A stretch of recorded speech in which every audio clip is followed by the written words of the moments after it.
mürret.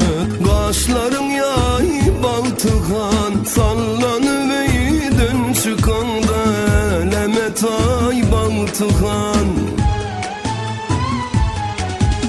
Aklıma talan salan huşumla alın baltıkan, dostuna kucak açıp burnu cay baltıkan, baltıkan yar baltıkan. Sallanıveydin çıkanda, men nelerden yürüp, gül yüzün görmeni var, men bir zaman dursun gerek. Bu fasıl yazmanla durmaz, geçti dünyam biderek. Görmesem gamdır bu könlüm, müsaade edersen baltıkan, baltıkan yar baltıkan.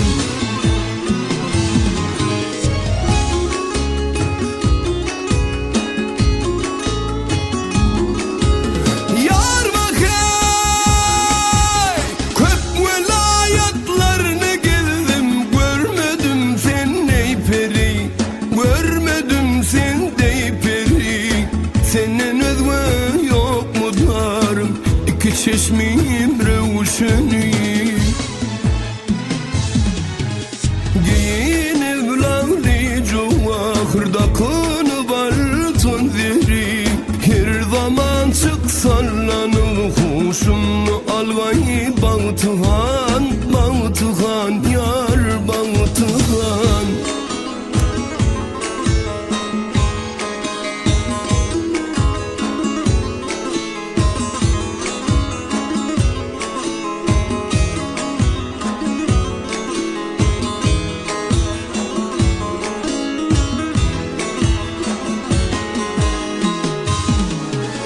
Devletli devranilerim yok, bir sözümde bir kınan. Yüreğime doğru geldim, bağrımı sen et parala. Bir fakir kurban bugün çıksam, Hudadan medet diler. Gamda kalın gönlüme özün alacet baltıkan, baltıkan yar baltıkan. Bir fakir kurban bugün çıksam, Hudadan medet diler. Gamda kalın gönlüme özün alacet baltıkan, baltıkan yar baltıkan, baltıkan.